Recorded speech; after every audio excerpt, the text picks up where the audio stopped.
Your body would rather feel physical pain or a chronic condition of some sort, and it would rather experience that sensation than the underlying emotions. It thinks that the emotional pain that you might be feeling underneath is actually way worse than a symptom. Elizabeth Endres, host of the Wellness Process podcast and co-founder of Sweats in the City, empowers audiences to navigate wellness with expert advice, honest reviews, and sustainable practices. Are there any things that you see promoted a lot in the wellness world that you tried that you were like, not for me? Intermittent fasting, not eating for a large window of time, definitely spikes my cortisol levels and makes me feel bad. For me, it just didn't work. I had to stop wearing my Aura ring. Aura, I love you. But sometimes I would wake up and be like, all right, it's going to be a great day. And then I look at my score and it's like bad. And I'm like, oh, maybe I do feel like shit. You will pass parasites. Oh, You will see them. You will feel violated by them because they have been living off of your body. wow. And doing a parasite cleanse for the first time last spring is something that, like, I was blown away by how amazing I felt mentally afterwards. Really? Welcome. Thank you for having me. Excited Really? to be here. Yeah, really looking forward to talking to you. I was just telling you before we started recording that I feel like we have so many parallels in our stories. Circumstances are different, but we've been through a lot of similar things and have both been in the wellness space for a minute. And I feel like that's informed a lot of our 100%. experiences and our choices. So I'm sure that you need no introduction to my audience, but just give a brief background, who you are and what you do. Yeah, absolutely. And thank you for having me. I relate to so much of your story so much. And I've been listening to your podcast for a long time, so it's very cool to be here. Mm-hmm. My name is Elizabeth Endres. I've been in the wellness space for almost 10 years. I've been living in New York, and I started off a blog at the time called Sweats in the City. And I was reviewing workouts in New York City with my roommate at the time, Dale. We still do it to this day, but my journey has really expanded into the healing space and wellness just based on my own personal kind of health and healing journey that I was basically had no choice but to really dive into. So I've since started a podcast called The Wellness Process about 6 months ago, and I just talk to people like you. I talk to people who are healers, doctors, everything in between, to talk about their stories and their healing modalities and all of that. Talk about how you were forced into this place that you're in now, because I feel like that's how a lot of us end up here.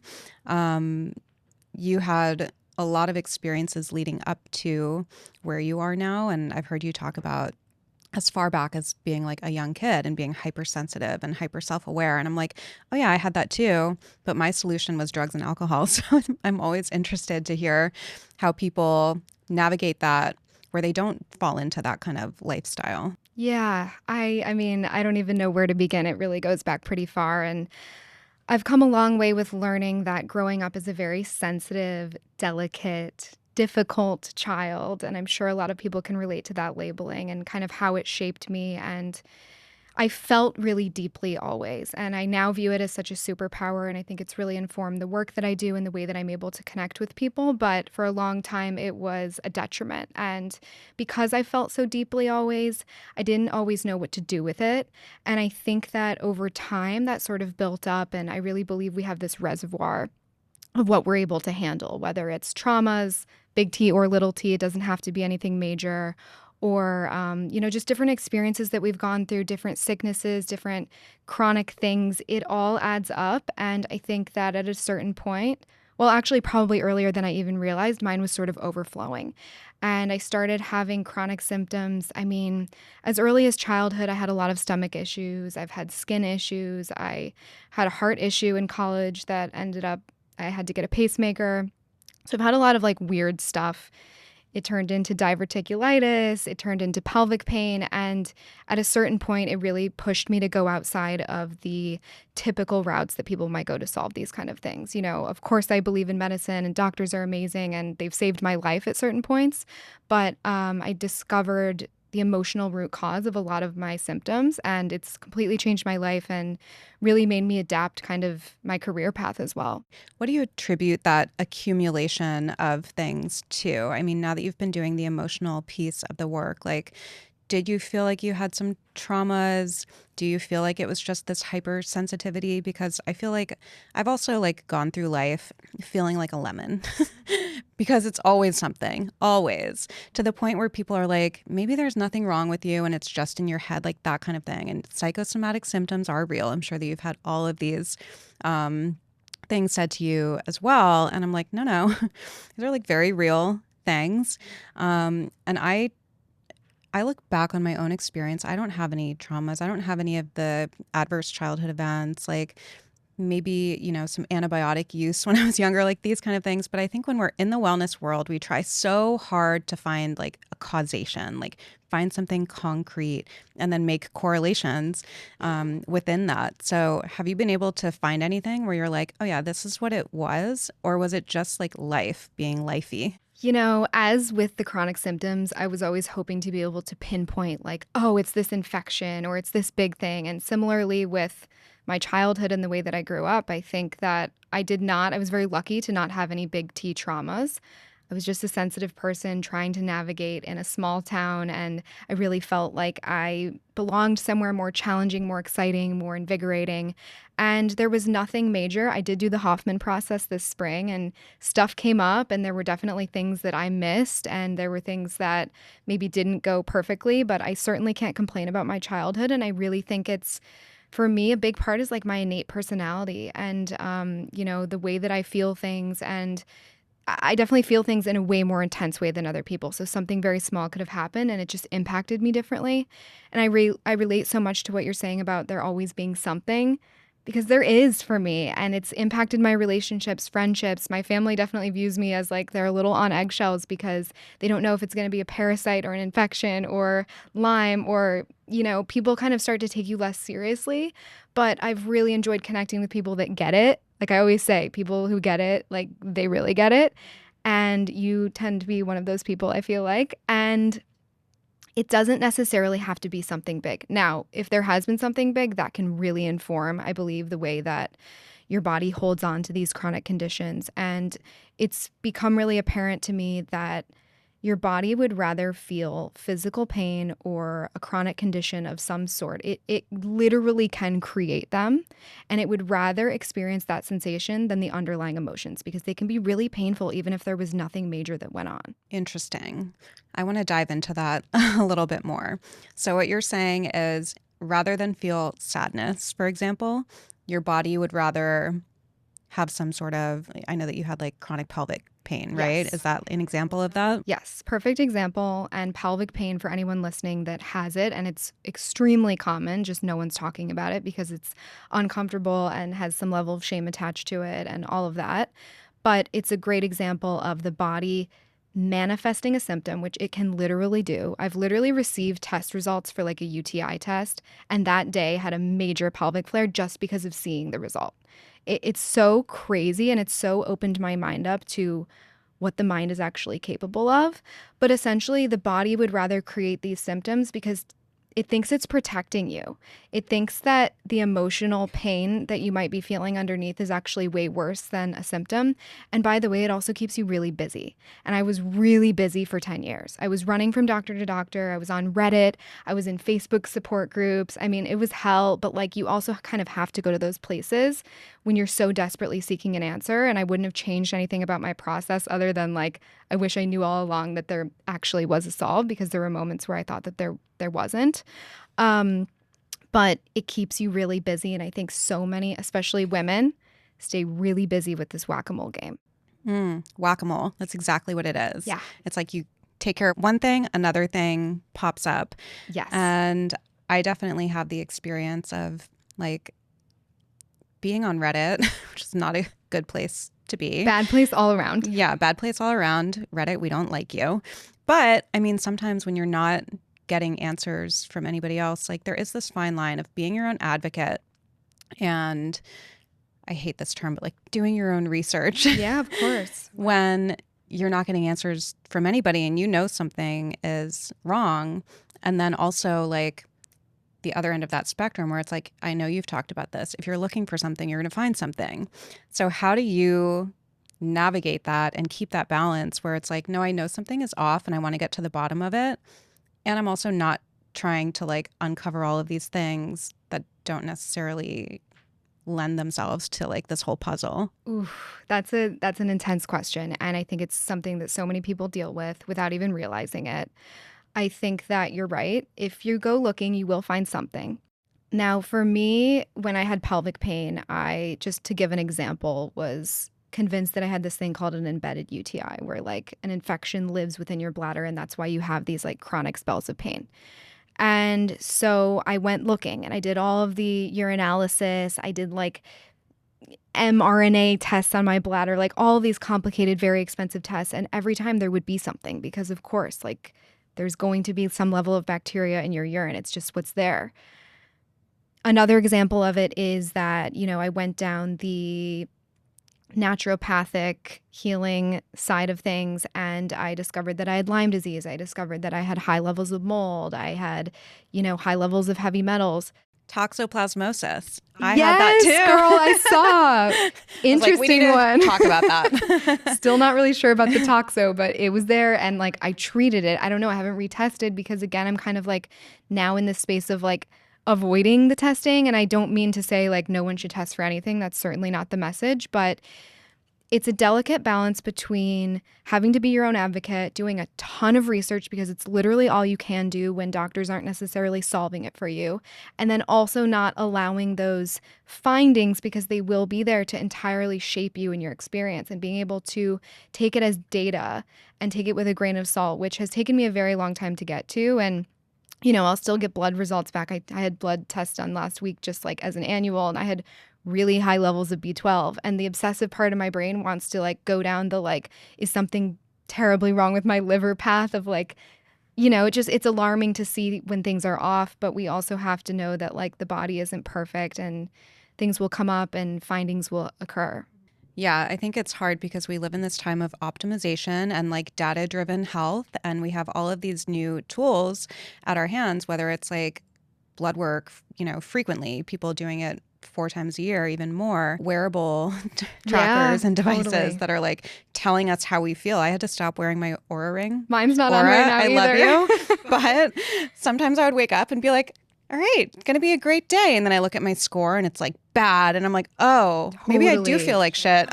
And it, like, to your point about how powerful thoughts can be. But yeah, like we do get these incidental findings. And I had blood work recently and I had like really high, not really high like IgM, just like antibodies. Mm-hmm. And my rheumatologist was like, yeah, like everything's normal. And I'm like, okay. And I'm going to go with that. Like, I'm not going to go down that road because, like you listen to my podcast, I've been having these issues since the whole Botox poisoning incident a year ago. But sometimes like it is better to leave things alone, but it's hard to know when to do that. Yes. And it's also hard. We are people that are our own health advocates. We're probably pretty aware and intelligent people when this is happening.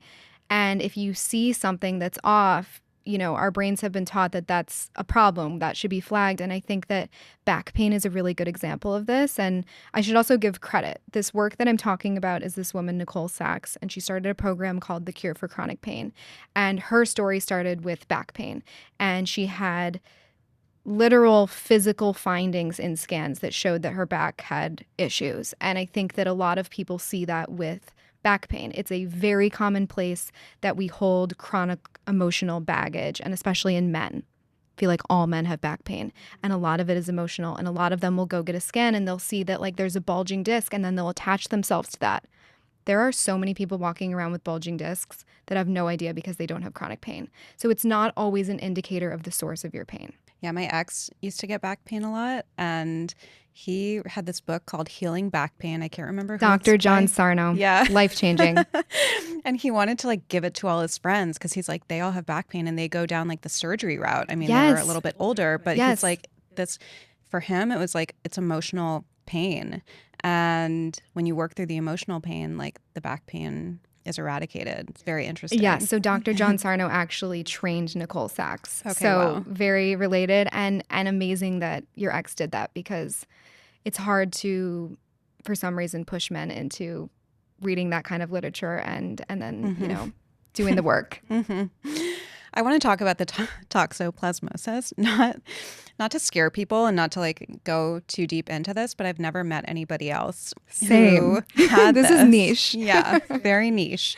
So, I mean, I was in the hospital last April because I had swollen lymph nodes all over my body for a couple months and debilitating fatigue and can't remember my other. I think I had headaches, I had night sweats. So in my head, I was like, it's lymphoma. Of course. It is lymphoma. Yeah. Take me And to the hospital. yeah. And even my friends who are doctors were like, oh, you need to get like a FNA, like a fine needle aspiration. Like you have, lymphadenopathy all over your body for like a long time. And I had blood work done with my GP. Everything was normal.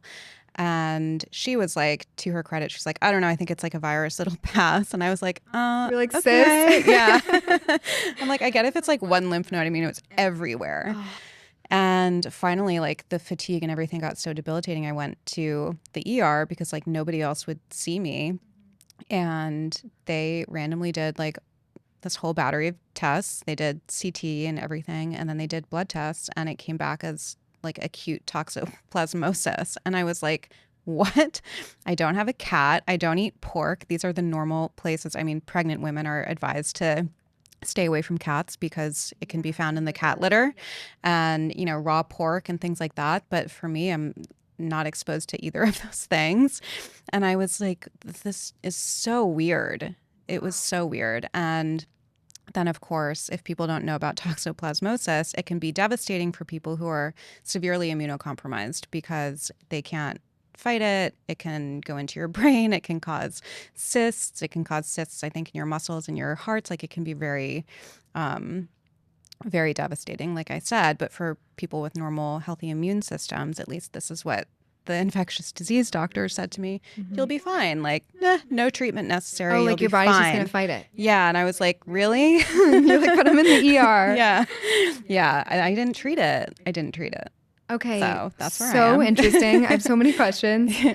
I'm shocked that the ER checked you for it. I Yeah. only found that I had it, and mine wasn't acute. It was like Dormant. underlying dormant. Yeah. I'm sure I was having symptoms from it. Apparently, it can make you like really crazy, for Angry, lack of better words. crazy, like yeah. like it can make you very off and like act different. And I They found did a it. study, not to interject, but they did a study on, I think in San Francisco, like at the medical school there on, I want to say it was maybe like motorcycle accidents or something. Yes. You know what I'm talking about. People were more likely to ride.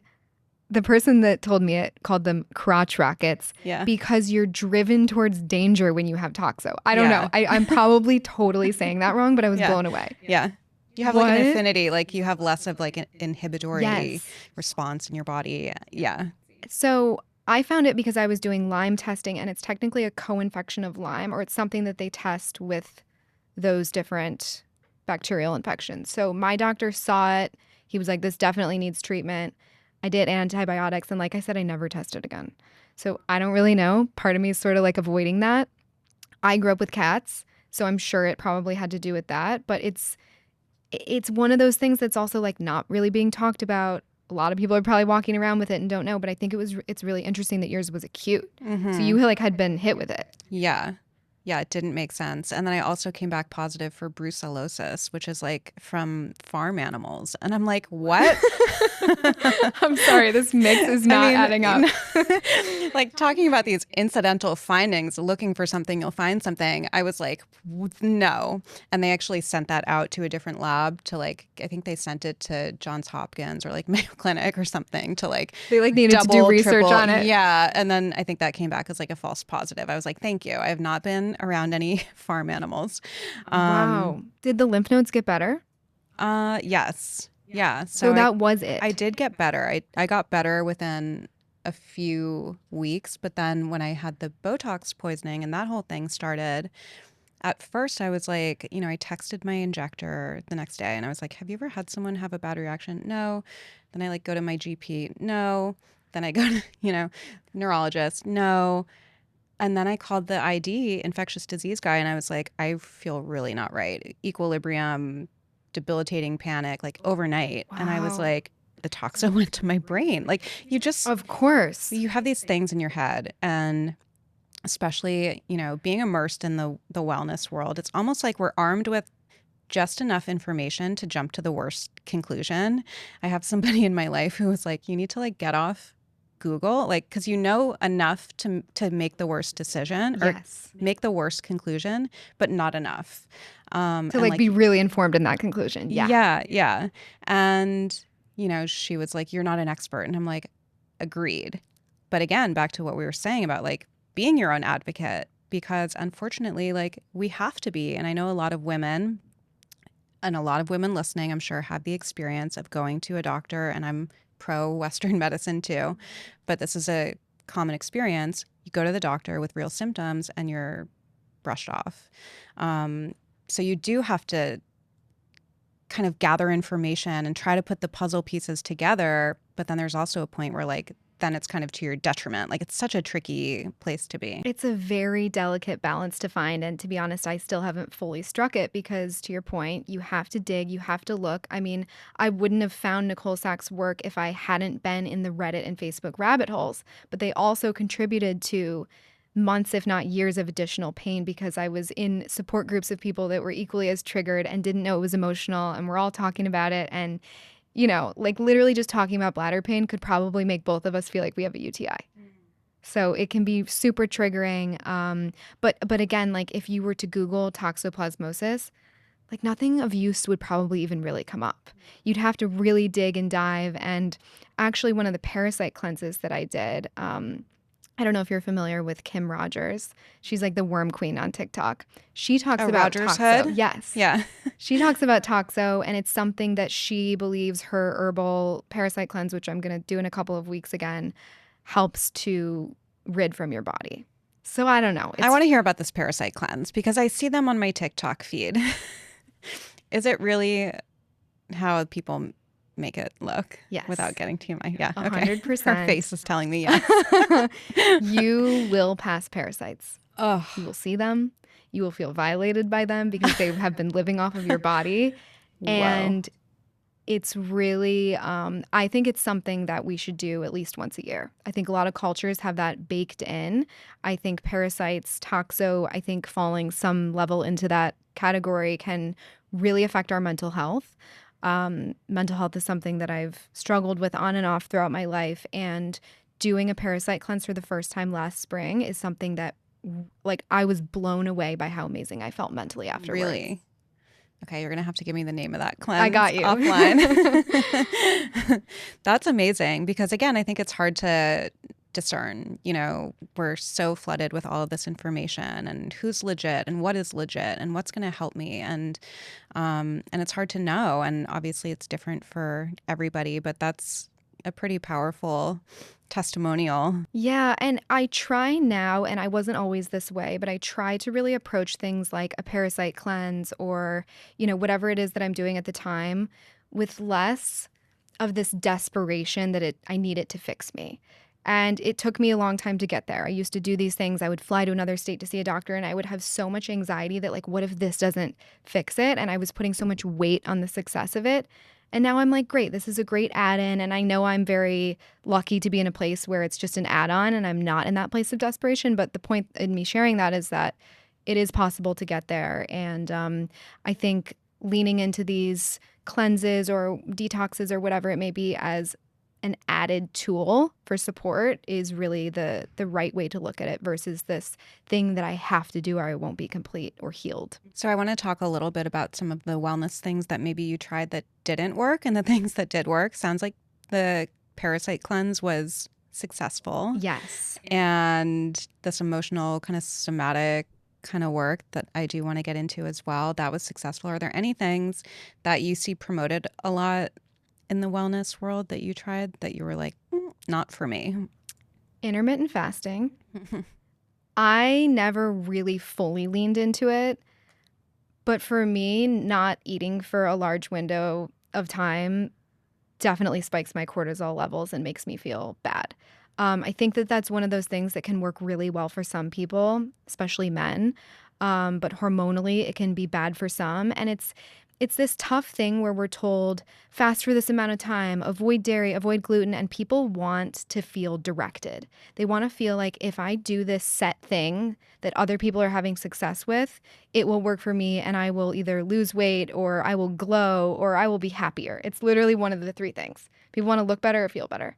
And for me, it just didn't work. And it might work for you. It might work for someone listening, but I think that's what's really important is none of this is one size fits all. So with diet, I've tried a lot of the things. I never did keto because I just couldn't quite get down with the idea of that. But I've done, low inflammation. I've done really restrictive things. I've tried the fasting. And for me, it's really just come back to like eating with what feels good and limiting things that I know probably aren't great for me. And of course, diet matters. And of course, I try to eat in a less inflammatory way. But like if I travel, if I go out to dinner, I'm eating pizza, I'm eating pasta, I'm giving my body the things that it's genuinely craving because I think it will be a bow and arrow effect as soon as we start to restrict. I had that experience too, where like I restricted myself into a corner and eating became such a stressful thing for me that then I just kind of like let go of the reins with all of that. And I have less of a reaction eating things that I thought that I would react to because it's just not stressful anymore. And that's not, again, we're all so different. And like some people really do have real sensitivities, intolerances, allergies, things like that. But I feel like a lot of people are kind of finding themselves at that place too, because like the diet, nutrition, sensitivity, gut health thing was like so big. Yeah, so noisy on social media. And I feel like the pendulum always kind of swings a little bit. And also like we find ourselves doing these things, to no avail. And we're kind of forced to adopt different habits. Yeah, and it also goes back to what I was saying about like the bucket of stressors, right? Like once you start to maybe get rid of the toxo or heal some of the emotional baggage or whatever is like filling up your reservoir, all of a sudden you have more tolerance for things that maybe you thought your body couldn't tolerate. Like for me, gluten, dairy, like I eat yogurt, I do the raw milk thing. I feel like my body can tolerate a lot now. And of course, not to downplay anyone's allergies or sensitivities, that's very real. But for me, I was kind of like putting these, I need to fit into a certain box of the way that I eat in order to be clean and be healed and all the things. And it just turns out that that was actually adding to the reservoir of stress rather than taking away from it. What are some other ways that you took away from the reservoir of stress? I would imagine cleansing really helped kind of the physical component of it. Obviously, the work that you did around the emotional component. Yeah, I think cleansing did a lot. I think that journal speak has been my greatest gift. What's that? That is something that I will do every day until I feel like the reservoir has lowered another level down. It was created by Nicole Sachs, who I've mentioned earlier, and it is a 20-minute a day journal dump exercise. And it's not like morning pages. It's not like I'm just writing about what happened today. It is like the ugliest, worst thoughts that you could pull out of your body and put onto paper that you would never want anyone to see. You're swearing, you're saying you hate things, you might be saying you hate yourself.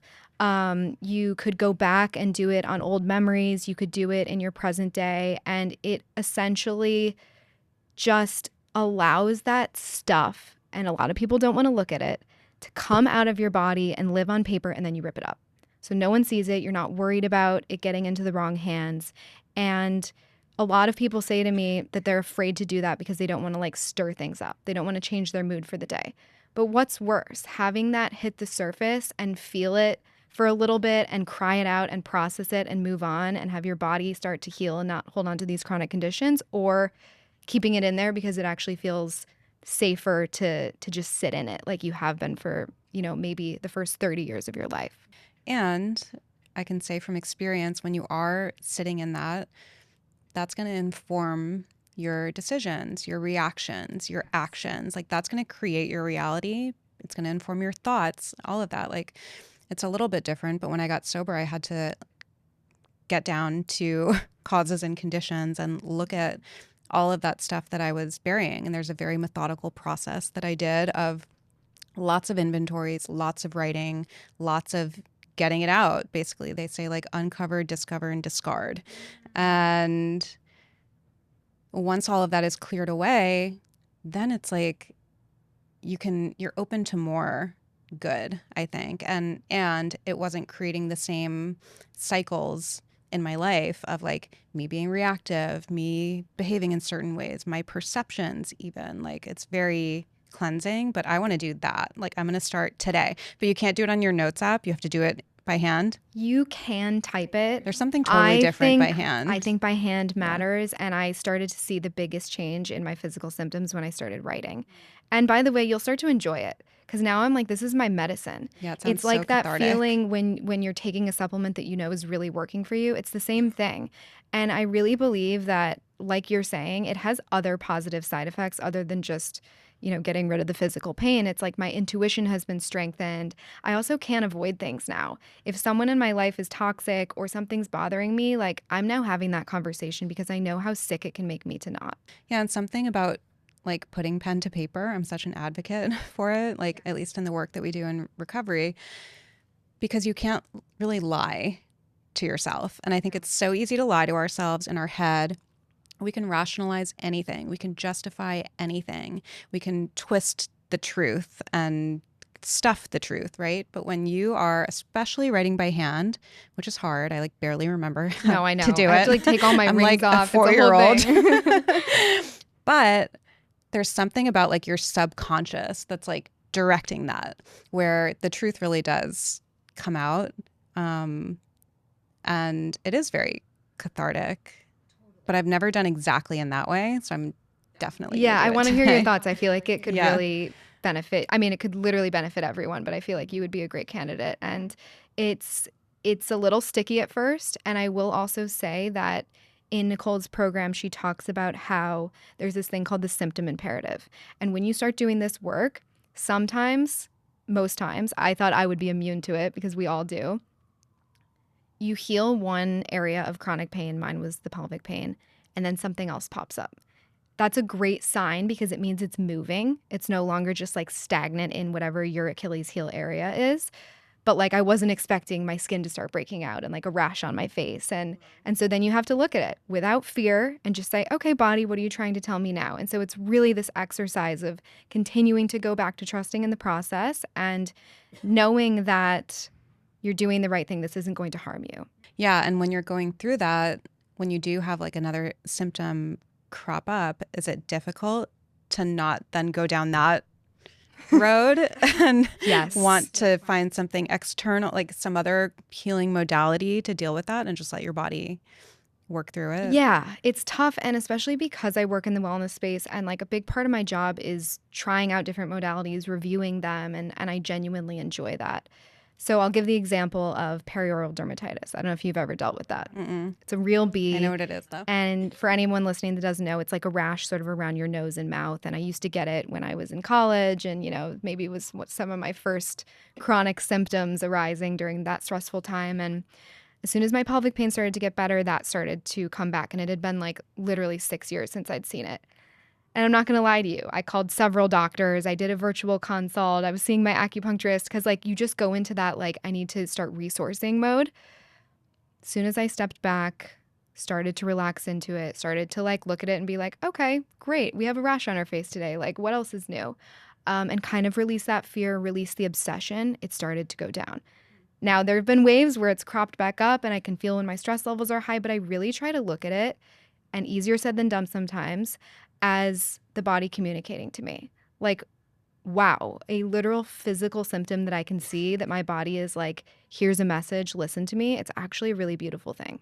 How long have you been doing this work and what other benefits have you seen? I mean, do you feel like you're healed? So healed is a tough word. I think I'm healing. I think I'm on the other side of the pain. And I've been doing it I started it last New Year's, so a little under a year. And I've Every had, single day? I'd love to say that was the case, but I've Okay. definitely had my periods of not. I've now been in a multi-month streak because it's really, really working. you get frustrated in the beginning because the pain's not going away, or you're having a flare, or whatever it may be. We all want to be, quote, healed. I really think I'm on the other side. I would say I'm pain-free now. And, the other benefits of it have really been being able to tune into my body better, feeling more connected to myself. Like I said, my intuition strengthening, just really being able to sift through the BS in a better way. And like you also said, not being able to lie to myself, because I think we're really good at convincing ourselves of things, whether it's that you're so sick or that somebody else is wrong or whatever it may be. Like, pen to paper doesn't allow for that. You can't lie. I just had on the millennial therapist. Do you know her? And we were talking about this. We were talking about how we like find ourselves in these lives and we don't even like know who we are, and it doesn't even feel aligned with us anymore. And I feel like this can disrupt that process potentially because we're so distracted and we don't look at ourselves, and we don't want to. And I get it, it's scary. But she had this experience and I had the experience last year of being like, whoa, like my outer life does not reflect my inner life and my inner like wants and needs and desires. And like, how did I get here? And it's like, I think this work, it sounds like, can help to peel back those layers and help you be like more authentically who you are. I think that sensation of my inner world isn't matching my outer. And I can't remember who. I was just talking to somebody about exactly this. It seems to be a very common experience. That can feel like such a crippling load to have that level of self-awareness and also discomfort simultaneously. But I think that for anyone listening that feels like they're there, and you and I have obviously both been there, it is like the biggest signal that you are about to up level and that there's about to be change in your life is literally the awareness alone. I love that. That's a good motivator. Yeah. Because it's so hard to feel that when you're in it. It's so Oh my hard. God. It's nearly impossible to see the other side. Yeah. It's always like we get this perspective in hindsight. 2020. And then, but then like you go through these hard things and you accumulate that evidence and you can file it away. And when you're going through something hard again, because you will, then you can be like, oh yeah, like this is, I have all of these times that I've made it through and it was redirecting me in whichever way. And it can help to hold on to that a little bit when you're going through the hard stuff. Why should this time be an exception? What are some of your wellness non-negotiables now? Well, outside of the journal speak, which we now know, I would say moving my body like 5 or 6 times a week. It doesn't have to be strenuous. That's another thing that I've really learned over the last couple of years. Literally doing whatever feels good for my body, whether it's a walk, whether it's a hot class. I really like to sweat. And then also carving out time for, this sounds so simple, but I'm definitely an introvert. I definitely recharge my batteries alone. And whether it's being single and dating or in a relationship and spending a lot of time with someone, I haven't always taken into account that I do need that alone time. So for me, that's literally like, I love spending my Sundays alone. I love like not having to engage with anyone on a Sunday. So I'm cooking dinner, I'm going to Whole Foods, I'm moving my body. I do a hot yoga class that morning. I watch The Real Housewives. Like, I love mindless. That is self-care. And I think that we need to be more fluid with how we're labeling wellness or self-care, because it could literally be Bravo. I love that. Sometimes it's rotting. Sometimes you have to rot at your apartment or your house or wherever. Totally. I'm a big proponent of just rotting, having a rotting day. Totally. What are your beauty non-negotiables? Ooh. You said you had skin problems, but I'm not seeing anything. Thank you. It's been a journey. I love P50, Biologique. Do you use it? I know. Really I have good. many bottles of it, but I have not. I had to stop because of this rash on my face, and I saw such a difference in my skin texture. I keep it very simple because of the rash that I've had. So like I can't really use a lot of stuff. I love Cora Organics. They have a retinol that's natural. I don't know if you've tried that. I literally just use Ulta MD AM moisturizer. Like, I saw you doing your skincare routine this morning on a reel, and I was like, oh my God, I feel like I need like 8 more steps. No. Mine is like 3. Yeah. And then I use Bare Minerals tinted moisturizer. Like, I keep it pretty simple. Amazing. I like to gua sha. I love lymphatic drainage. I love colonics. There's a lot of things. By the way, people don't need my 8 or 9 step skincare. But also, routine. I mean, your skin is glass, People so it's have working. thoughts. Yeah, everyone's like, glass is just oily skin. And I'm like, okay, whatever. Each their own. It's so funny. Like when I post those, I just know that I'm opening up a forum for everyone to start fighting in the comments. And it's like, thank you Such for is the time we engagement. live in. Exactly. I'm like, this will go viral. But yeah, you don't need all of those products, and you're a testament to that. Sometimes less is more.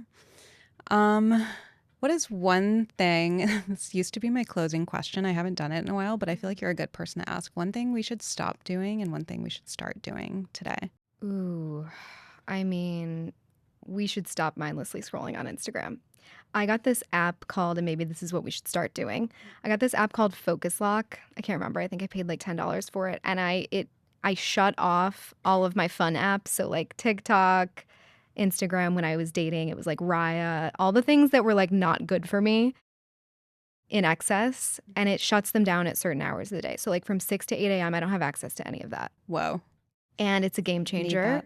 And I also have a button I can hit when I'm just feeling extra anxious sitting on the couch, trying to watch Bravo and like going in a doom spiral of comparison.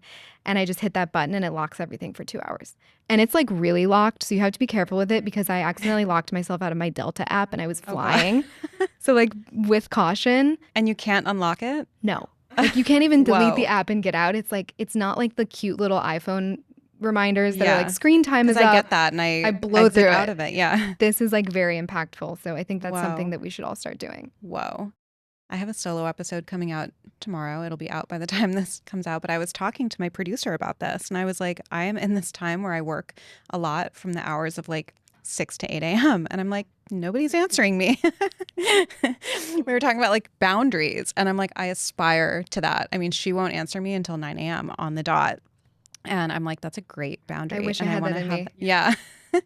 I want that. Maybe I need the Focus app. It's hard. It is hard, but sometimes you have to like set a hard boundary with yourself. Those are the hardest ones. I can set them with other people left and right. Yeah. The self boundary is where we really challenge ourselves. True. That's so true. Well, thank you so much for coming on. Tell everyone where they can find you, listen to your podcast. For having me. My podcast is called The Wellness Process. We're on Instagram. You're crushing it. Thank you. At The Wellness Process Pod. I also co-run the account Sweats in the City. We do all things fitness, beauty, all the wellness stuff. I love reviewing studios in New York City. So those are the best 2 places. Thank you so much. Thank you.